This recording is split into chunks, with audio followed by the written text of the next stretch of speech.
بله تماشاوان هجا افریقا دوام روزا جشن نوروزه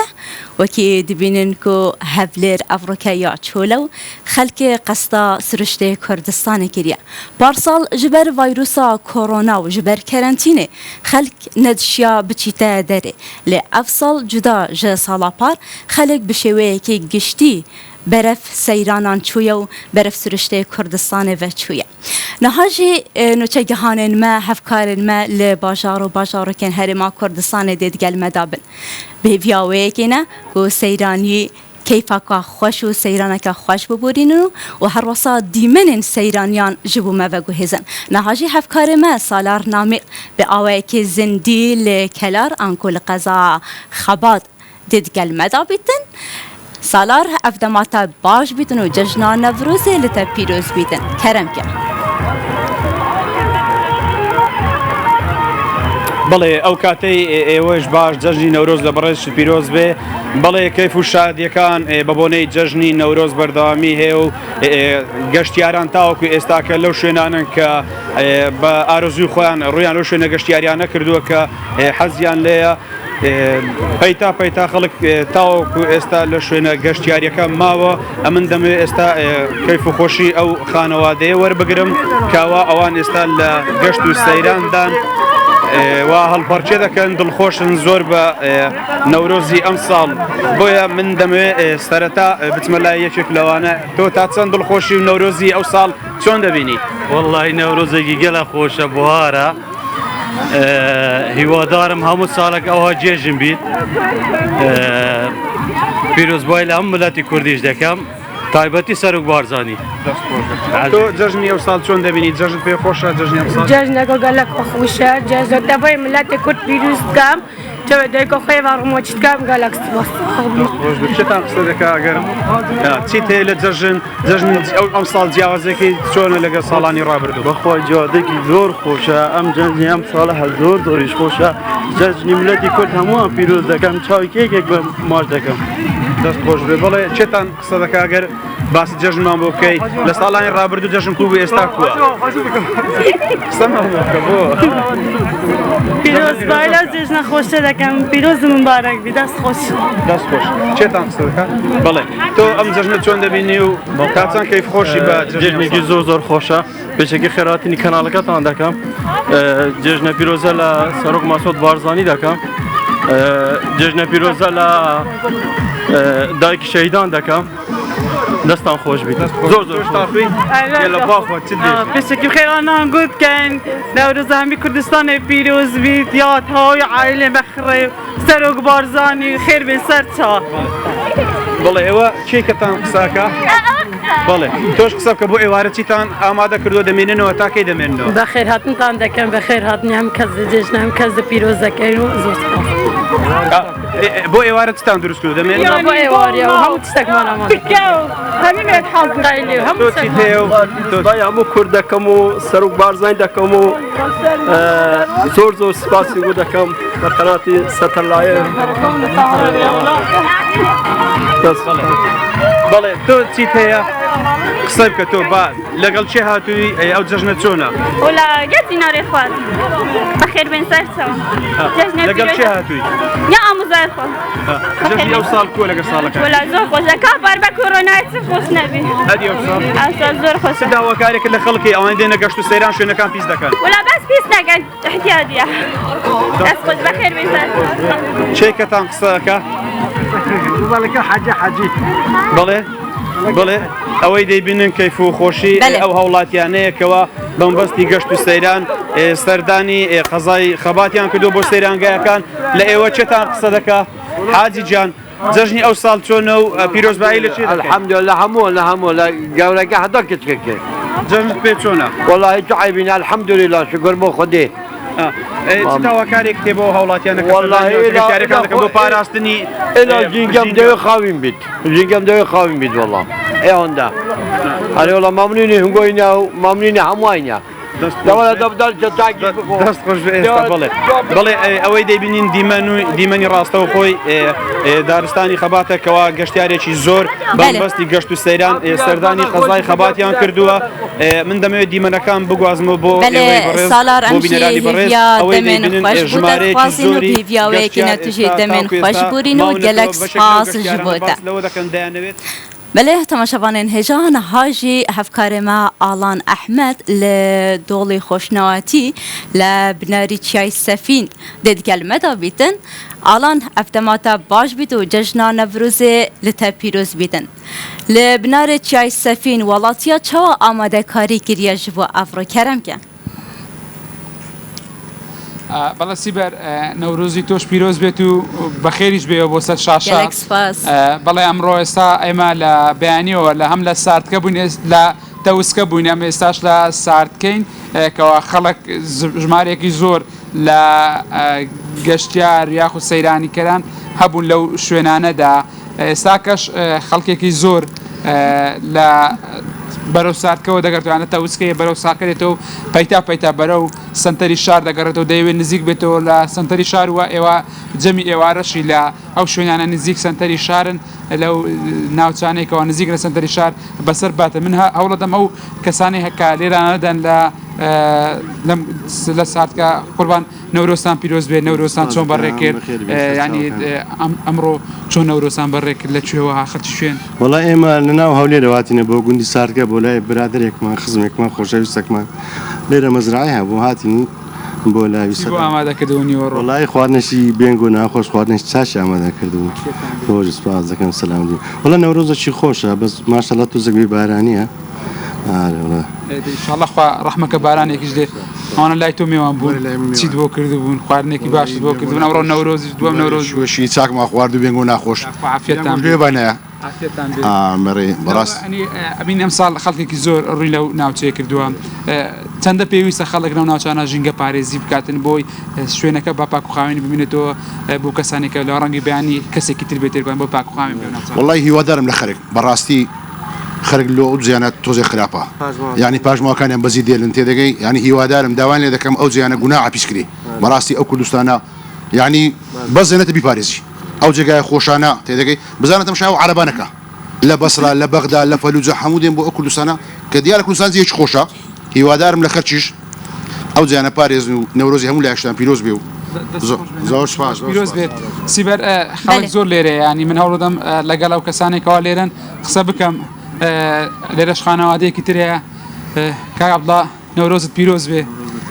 ئەو کارمەندێکی خۆمانە دیارە ئەمڕۆ دەرفەتی وەرگرتووە دەوامی نەبووە هاتۆتە بۆ گەشت سەیران لەگەڵ منداران پەیامتان چێت لە نەورۆز و دوێنێ لە دەوام بوویت بەێ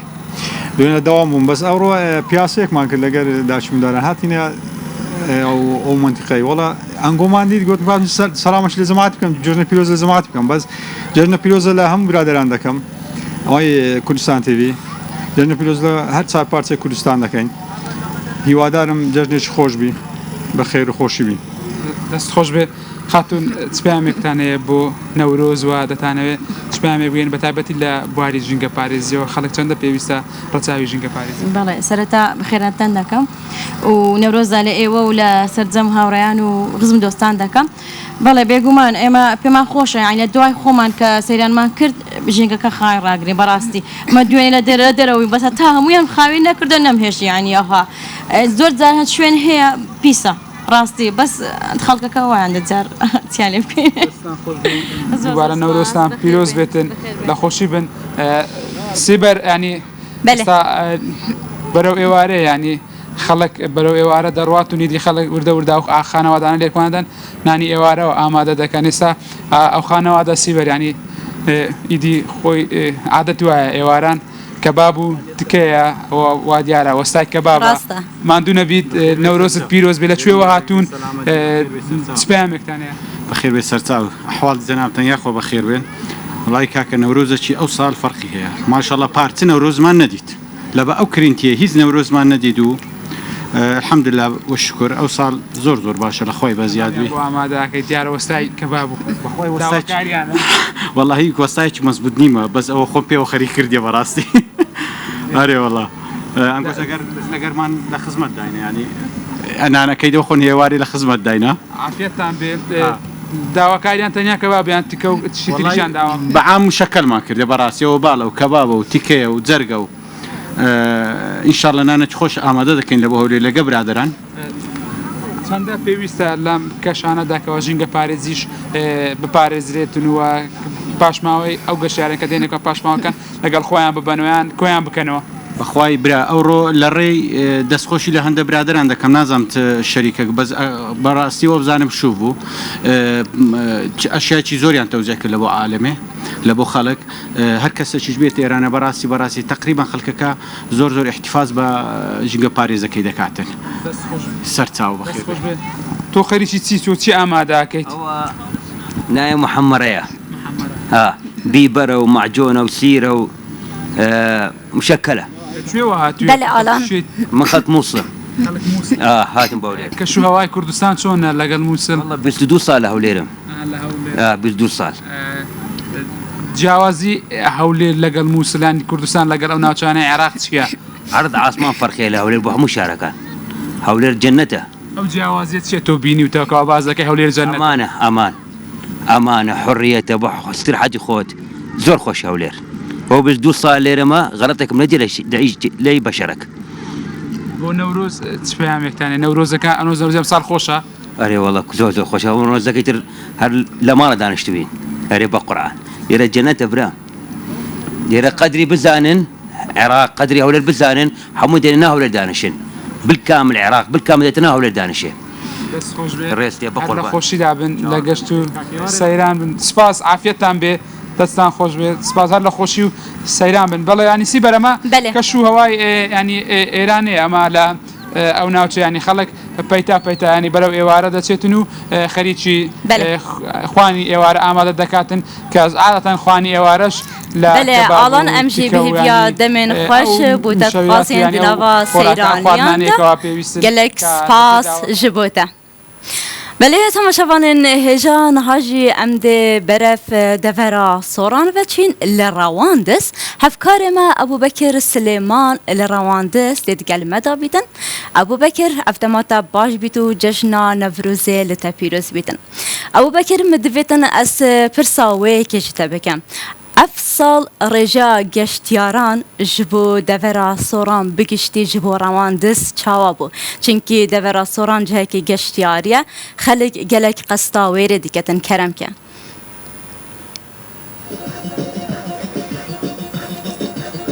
سیبەر ئەو کاتەی تۆش باش نەورۆزی تۆ و تەواوی کوردستانیان پیرۆز بێت دیارە من ئێستا لە بناری چیایی هەندرێنم لە سنووری ڕواندز بەو پێی ناوچەیەکی تابڵی دڵڕفێنە ژمارەی زۆری هاوڵاتیانی سنوورەکە بە تایبەتی ڕواندز و سۆران سەردانی ئەو ناوچەی کردو ئەگەر هاوکارم سەهەند دیمەنی بنارەکە بناری هەندرێن بگوازێتەوە ئەبیندرێت کە تابڵی دیمەنێکی دڵڕفێنە خەڵکی بۆ بەسەربردنی کاتەکانیان ئێستا خانەوادە بە پابندبوونیان بە ڕێنمایەکانی تەندروستی گەشتەکانی خۆیان دەکەن وەک ئەبیندرێت دیارە لە ئێستادا بەیانەکەی کەمتر هاوڵاتی هاتبوونە دەرێ بەو پێی کە دوێنێ کەش و کۆیە خۆیان کردبوو لە یەکەم ڕۆژی جەژن هەڵپەڕی بوون ماندی ببوون و ئێوارەکەی ژمارەی زۆری تری هاوڵاتی هاتوونەتە دەر بۆ بەسەربردننی کاتەکانیان ئێرە دیمەنێکی زۆر جوان و دڵڕفێنی هەیە خەڵکی بۆ بەسەربردننی کاتەکانی سەردانی ئێریان کردووە سەبارەت بە هاتنی ڕێژەی گەشتیارانیش بەڕێوەبەری گەشت و گوزاری سۆران ئاماژەبەوە کرد لە دوو ڕۆژی جەژنی نەورۆز زیاتر لە 4,000 گەشتیار ڕویان لە شوێنە گەشت و گوزاریەکانی دەڤەری سۆران و ڕواندز کردووە و ئەوەی تر ئەوانەی کە خۆجێین هاوڵاتی خۆجێین ئەمانیش زیاتر لە 100,000 سەردانی کار سەردانی شوێنە سەیرانگا و گەشت و گوزاریەکانی دەڤەری سۆران و چۆمان و ڕواندزیان کردووە ئەوەی ئەبیندرێت ئێستاوە دڵخۆشی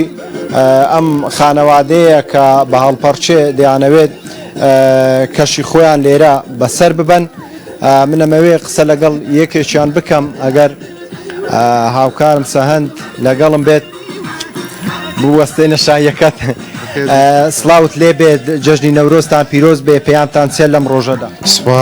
سپاس بۆ قەناتە بەڕێزەکەتان بەخێبن سەرچاوم بەڕاستی ڕۆژێکی خۆش و ڕۆژێکی ئارام و ڕۆژێکی باشە بۆ گەلی کورد بەڕاستی زۆر سپاسی باشە. بەو پێی ئێرە شوێنێکی جوانە ژنگێکی جوانی هەیە چ داوایەکت لە هاوڵاتیان هەیە ئەوانەی سەردانی ئێرە دەکەن بەو پێی ئێمە کۆمەڵێک شوێن گەڕاین زبل و خاشاچیان لە دوای خۆ بەجێهێشتووە چ داوایەک لەو هاوڵاتیانەیە دوای خۆیان زبل و خاشاچیش ببن. پێشەچی بۆ خەڵکی شاری سۆران و دەوروبەری خاستن گەشتیارەکان ئەوانەی ڕێبوارن بۆ شاری سۆران و دەوروبەری پێم باشە کە ئەو قورت و خاشاتێک کە لە دوای خۆیان بەجێ دێڵن لە دوای خۆیان کۆ بکەنەوە و تاوەکو سیمای شارەکە جوانتر ببێت و پێم باشە هەر کەسە و لە جێ خۆی علاگەیەکیان وەخت هەر کەسە و علاگەیش پێەیە لە جێ خۆی هەرگلیتەوە لەگەڵ خۆی بباتەوە ماڵەوە تاوەکو شارەوانی سۆران فڕێ بدات. دەستان خۆش بێت سیبەر دڵخۆشی هاوڵاتیان بەردەوامی هەیە لەم دووسێ ڕۆژەی جەژنی نەورۆز بەو پێی دەڤەری سۆران یەکە کە لەو شوێنانە کە دیمەنی جوانی ناوچەکە وای کردووە لە تەواوی شارەکانی تریش بۆ نمونە لە سلێمانی لە هەولێر سەردانی شوێنە دڵڕەفێنەکانی دەڤەری سۆران بکەن و ئەمێ ئاماژە بۆ کەم لە سنووری ڕواندز بێرۆیان شوێنێک کە ژمارێکی زۆری هاوڵاتی ساڵانە لە نەورۆزدا سەردانی ئەوێ دەکەن و لە سۆرانیش بامان شێوە بەنی باپشتیان کە پێشتر نەکرابووە بەڵام ئێستا کراوەتەوە هاوڵاتێکی زۆر بۆ بەسەربردننی کاتەکانیان ئێستاش لەوێنەوە لە ئێستاش سلێمان دەڤەرا سۆران دەتگەلمەدا بۆی گەلەک سپاس ji bo te. بله تماشاوانین هجا نهاجی هفکارمه هجار حکیم لی هولره دید کلمه دا بیتن هجار افدامات باش بیتن دوام روشا جشن نوروز لتا پیروز بیتن کرم که بالا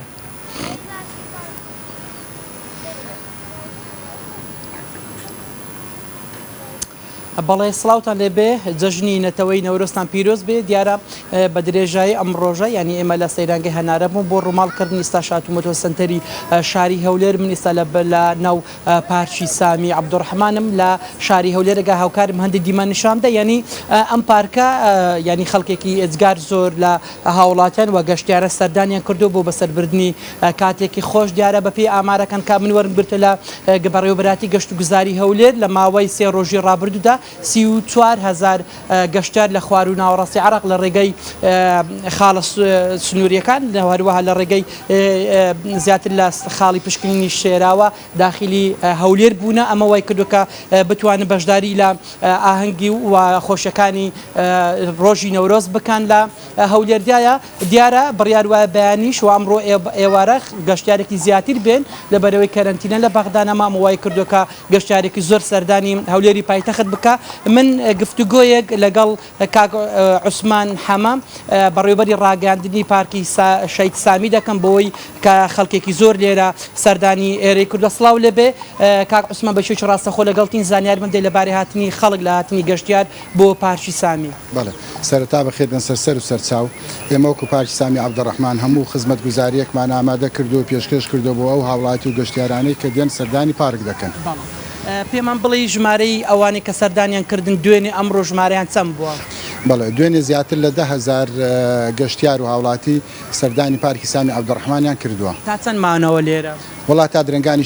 شەومانەوە سپاس بۆ خوددا کە شاری هەولێر زۆر